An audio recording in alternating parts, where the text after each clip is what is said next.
प्राध्यापक विशाल गायकवाड आपल्यासोबत आहेत. प्राध्यापक विशाल गायकवाड, काळा पैसा परत आणण्याच्या अनुषंगाने आता सगळेजण बोलतायत. मला एक तुम्हाला असं विचारायचं, तुम्ही अर्थशास्त्रज्ञ आहात, मला सांगा की मुळामध्ये हा काळा पैसा किंवा जे काही असेल हा पैसा बाहेर जातो कसा, त्याचं नक्की त्याची मोडस ऑपरेंडी काय आहे? हा काळा पैसा बाहेर जाण्याचं एक महत्त्वाचं साधन हा हवाला आहे. आणि ही HSBC बँक आत्तापर्यंत एक हवाला एजंट म्हणून काम करत होती. एक उदाहरण द्यायचं झालं तर HSBC बँकेमध्ये मी फोन करेन, एक अकाउंट नंबर मला म्हणजे एक नंबर दिला जाईल, त्यांचा माणूस येईल, तो माझा पैसा घेईल आणि तो एका अकाउंटमध्ये ट्रान्सफर करेल. जेव्हा मला त्या पैशाची गरज असेल तेव्हा त्यांनी दिलेला जो अकाउंट नंबर आहे, जो नंबर मी डायल करायचा आणि तो मी ठेवलेला पैसा तो मला परत दिला जाईल. तर हा झाला हवालाचा रूट. या हवालामार्फतच हा जो भारतातला जो काळा पैसा आहे तो फक्त 10% आहे, तो बाहेरच्या देशामध्ये पसरवला जातो. आणि याच्या थ्रूच म्हणजे हवाला रूट जर गव्हर्नमेंट म्हणजे कुठलंही सरकार असू दे, काँग्रेसचं असू दे किंवा भाजपचं, जर ते गांभीर्याने याचा विचार केला असता तर यांनी जर काळा पैसा रोखायचाच असता तर पहिल्यांदा हवाला एजंट हे बंद केले असते. हा पूर्ण हे ट्रान्झॅक्शनच बंद झालं असतं तर हा काळा पैसा भारताच्या बाहेर गेलाच नसता. आता हे हवाला एजंट प्रत्येक छोट्या छोट्या सिटीमध्ये आहेत. म्हणजे मला जर माझ्या हे बिझनेससाठी जर काही पैसे दिल्लीमध्ये ट्रान्सफर करायचे असेल आणि ते मला कुठेही दाखवायचे नसतील तर मी हवाला एजंटकडे जाईन, त्याला पैसे देईन, तो माणूस तिकडच्या त्याच्या माणसाला एक नंबर देईल आणि मला ज्याला पैसे द्यायचे आहेत तो माणूस त्याच्याकडे जाईल, तो नंबर सांगेल आणि तो पैसे घेईल. हा हवालाचा रूट. गव्हर्नमेंट जर गंभीर्याने विचार करत असेल तर हवाला एजंट म्हणजे पूर्ण हे रॅकेटच आहे ना ते उद्ध्वस्त केलं असतं आणि हा काळा पैसा बाहेर जायचं रोखलं असतं. आणि दुसरं अजित अभ्यंकर, मला सांगा, जर समजा सरकारनं खरंच गंभीरपणे ठरवलं की काहीतरी पावलं उचलायची आहेत तर कुठल्या प्रकारची पावलं सरकारनं उचलायला पाहिजेत? अगदी स्पेसिफिक सांगतो, कमीत कमी वेळात सांगतो. सगळ्यात पहिली गोष्ट म्हणजे ज्या देशांशी, विशेषतः मॉरिशस सगळ्यात गुन्हेगार देश, त्या देशामध्ये ज्या प्रकारे कंपन्या स्थापन केल्या जातात आणि ज्या प्रकारे त्यांना टॅक्स रेसिडेन्सी सर्टिफिकेट तिथं मिळवलं जातं आणि ते ब्लाइंडली आपण ॲक्सेप्ट करतो आणि ते नाकारणाऱ्या अधिकाऱ्यांच्या वरती उलटी सर्क्युलर्स काढतो. ते मॉरिशसचं टॅक्स रेसिडेन्सी सर्टिफिकेट जे आहे ते टॅक्स रेसिडेन्सी सर्टिफिकेट चॅलेंज करायला सुरुवात करा. नंबर 1, पार्टिसिपेटरी नोट्स नावाचा जो एक म्हणजे बेनामी म्हणता येईल अशा पद्धतीचा एक रूट आहे की जो पुन्हा मॉरिशसमधल्या कंपन्यांच्या माध्यमातूनच वापरला जातो मुख्यतः, तो बंद झाला पाहिजे. त्याच्यात जास्त तांत्रिकतेत मी जात नाही कारण त्याच्यासाठी ठिकाण नाही.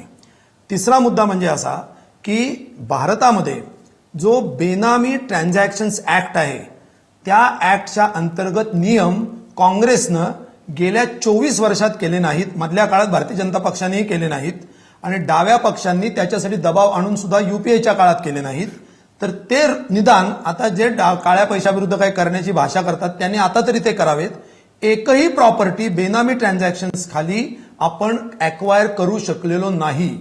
आदर्श घोटाळ्यातली सुद्धा करू असं मुख्यमंत्र्यांनी खोटं सांगितलं. त्यांना माहिती नव्हतं की बेनामी ट्रान्झॅक्शन खालचे रूल अजून तयारच झालेले नाहीयेत, तेव्हा त्याच्या खाली रूल तयार करावेत. ही तिसरी गोष्ट. आणि मगाशी जिथे म्हणाले हवालाचा फक्त मुद्दा नाही आणि किती पैसे गेले तेवढं मी फक्त सांगतो. 10% म्हणतात ते कशाच्या आधारावर म्हणतात मला माहित नाही. ग्लोबल फायनान्स इंटिग्रिटी नावाची एक आंतरराष्ट्रीय विख्यात संस्था आहे. त्यांनी प्रत्येक जगाचा इलिसिट फायनान्स परदेशात किती गेला याचे अतिशय अभ्यासपूर्ण आकडे जाहीर केलेले आहेत, त्याची पद्धती पण जाहीर केलेली आहे. त्याप्रमाणे भारतामधून जो परदेशात पैसा गेला इलिसिट फायनान्स, त्याचं आजचं मूल्य $462 बिलियन एवढं होतं. म्हणजे साधारणपणे 25 ते 30 लाख कोटी रुपये एवढं होतं त्याचं आजचं मूल्य. तर तो भारतातून भारतात परत आणायचा हा शब्दप्रयोग तुम्ही वापरू नका, कारण तो राऊंड ट्रिप करून भारतातल्या सट्टा बाजारामध्ये सेन्सेक्सच्या उत्तुंग भराऱ्या पाहण्यासाठी म्हणून किंवा घेण्यासाठी म्हणून तो आणला जातो. तो करमुक्त कॅपिटल गेन्स अधिकृतरित्या मिळवून तो अधिकृतरित्या परत रिपॅट्रिएट पण होतो. तेव्हा ही जी रॅकेट्स आहेत ही रॅकेट्स बंद करायला पाहिजेत. हे मॉरिशस, केमन आयलंड्स हे जर दोन अवधूत वाघ बरोबर कॉम्रेड अजित अभ्यंकर, तुमचा मुद्दा पोहोचला. अवधूत वाघ, कॉम्रेड अभ्यंकरांनी काही एक दिशा सांगितली की या प्रकारे हा सगळा जो प्रवास आहे तो रोखता येईल. अवधूत वाघ, तुम्ही स्वतः व्यवस्थापनाचे विद्यार्थी आहात, इंजिनियर आहात. मला सांगा, जेव्हा 100 दिवसांमध्ये हे सगळं आपण बंद करू किंवा 100 दिवसामध्ये याच्यावर काही तोडगा काढू असं नरेंद्र मोदी म्हणाले, याचा अर्थ भाजपकडे निश्चितपणे काहीतरी रोडमॅप असणार, काही आराखडा असणार. आता एक आराखडा कॉम्रेड अभ्यंकर सांगतायत. तुम्ही मगाशी म्हणालात की आपण सगळ्यांनी मिळून काहीतरी केलं पाहिजे. कॉम्रेड अभ्यंकर त्यांचं योगदान देत आहेत की या प्रकारे करता येणं शक्य आहे. भाजपचा रोडमॅप काय आहे, कुठल्या प्रकारे याच्या संदर्भात तोडगा काढायचा आहे असं तुम्हाला वाटतं? हो, निश्चितच. पहिली गोष्ट म्हणजे 100 दिवसामध्ये काळा पैसा परत आणायचा वगैरे राजकारण आता आपण बाजूला ठेवूया. एक लक्षात घ्या की या देशामध्ये 1952 साली साधारण 90% टॅक्स ब्रॅकेट होतं, हायएस्ट टॅक्स ब्रॅकेट, जे आता 33% आलेलं आहे. मला एक फायनान्सचा विद्यार्थी म्हणून असं वाटतं की टॅक्स हा फार मोठा प्रश्न नाहीये ब्लॅक आणि व्हाईट सिस्टीम्स मधला. सर्वात मोठा प्रश्न आहे की इमोरल ट्रेडिंग, हे पैसे कसे उत्पन्न झाले. उदाहरणार्थ, एक उदाहरण म्हणून सांगतो, फक्त 1 मिनिट घेतो. जर एक मोठं कॉन्ट्रॅक्ट जर भारतामध्ये एखाद्या व्यापाराला हवं असेल तर तो व्यापारी ते मोठं कॉन्ट्रॅक्ट घेतो ज्याच्यामध्ये त्याला 100%, 200%, 300% फायदा असेल आणि त्या फायद्याचे काही पैसे तो त्या एखाद्या ब्युरोक्रॅट्सला म्हणा किंवा त्या नेत्याला म्हणा तो परदेशामध्ये देतो असं कबूल करतो. हे जातात मग पुढे स्वित्झर्लंडला जातील किंवा इंग्लंडला जातील किंवा लंडनला जातील. तिकडनं ते आता जसे आंबेडकर साहेब म्हणाले, मॉरिशस मधल्या एका कंपनीमध्ये येतात. मॉरिशसमध्ये तो टॅक्स दिला असं दाखवला जातो आणि तो पैसा परत येतो. म्हणजेच बाहेरचा इमोरल ट्रॅफिकिंगचा पैसा असतो तो भारतामध्ये व्हाईट होऊन येतो. उदाहरणार्थ की समजा जर देशाची संरक्षण व्यवस्था जी आहे तिथे नियमच आहे की कुठे दलाली घ्यायची नाही. बोफोर्स प्रकरणापासून आपण घेतलेलं आहे की नो दलाली, एजन्सी घ्यायच्याच नाहीत संरक्षण विषयक व्यवहारामध्ये. पण तिकडे जर घेतल्या जात असतील तर तो पैसा अशा तऱ्हेने आणला जातो. मी त्याच्यामध्ये जात नाही. बघा, बाबा रामदेवांनी खूप छोटी छोटी उदाहरणं सांगितली होती. मगाशी एक प्रश्न आला होता, बाहेरचा काळा पैसा आणि भारतामध्ये तयार होणारा बाहेरचा काळा पैसा आला पाहिजे, हे खूप किचकट आहे. आपण सर्वांनी मान्य करूया, सर्वांनी त्या दिशेने जायचा गरज आहे. पण देशामधल्या काळ्या पैशाचं काय? कशाला पाहिजे तुम्हाला 500 रुपयाची नोट? या भारतातली 80% लोकांनी कधी 500 रुपयाची नोट बघितली नाहीये. कशाला पाहिजे 500 रुपयाची नोट? एका ब्रीफकेसमध्ये 1 कोटी आणि 2 कोटी घेऊन लाच देता येते. तुम्हाला 50 रुपयावरच्या सगळ्या नोटा बंद करून टाका.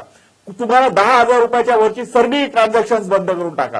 आतापर्यंत सर्व, आता मला आश्चर्य वाटलं, ही जी लिस्ट काढली आहे त्याच्यामधली काही नावं खोटी असतील, काही नावं खरी असतील, काही नावांच्यावर वाद असेल, परंतु एका नावाबद्दल मला अतिशय आश्चर्य वाटलं. ते एका आयएएस ऑफिसरचं आहे. जे आयएएस ऑफिसर एका पर्टिक्युलर इंडस्ट्रीसाठी मदत करत होती आणि त्याच्यानंतर तीच आयएएस ऑफिसर त्या इंडस्ट्रीला जाऊन भेटली. अशा तऱ्हेने जर या सरकारमधले आयएएस ऑफिसर, अवधूत वाघ, आपल्याकडचा वेळ संपलाय, आपला वेळ संपलाय. मला शेवटी बरोबर तुमचा मुद्दा पोहोचला.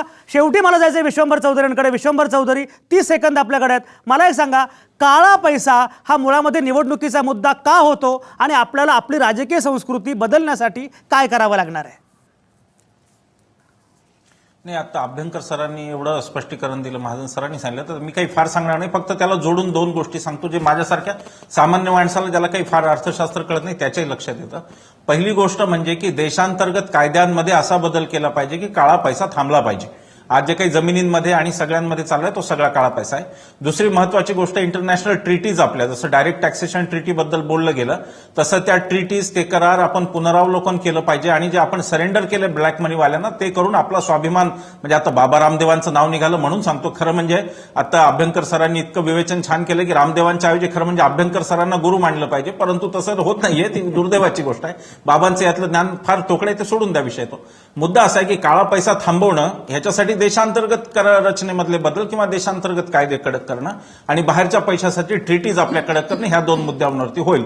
पण मग मुद्दा राहिला असा की आज जे काही राजकारण, मला असं वाटतं की त्याच्यामध्ये आता वाघ साहेबांनी अरविंद केजरीवालचं मॉडेल स्वीकारायला पाहिजे की जिथे पूर्ण ट्रान्सपरन्सीनी सगळ्या वेबसाईटवर खर्च टाकलेला आहे आणि तसं जर झालं राजकीय व्यवस्थेत तरच पुढे विश्वंभर चौधरी, आपल्याकडे माझा वेळ संपलाय. खरं म्हणजे अवधूत वाघांनाही काहीतरी बोलायचंय पण वेळ संपलाय. काळा पैसा हा खरं म्हणजे निवडणुकीचा मुद्दा नाही, तो अस्मितेचा अथवा भावनेचा मुद्दा नाही, तो मुद्दा आहे अर्थकारणाचा. पण त्यासाठी हवी इच्छाशक्ती आणि समज सुद्धा. ती समज आणि प्रगल्भता आपल्या नेत्यांकडे आहे का? इच्छाशक्ती आपल्या नेत्यांकडे आहे का? हे प्रश्न आपण उपस्थित करत राहू आणि सावध राहू, नाहीतर चुनावी जुमला म्हणून अशीच फसवणूक होत राहील. या सजगतेसह आणि नामवंतांच्या आभारासह आज थांबूया इथंच. तुमच्या आतल्या आवाजासह पाहत आणि ऐकत रहा आवाज महाराष्ट्राचा.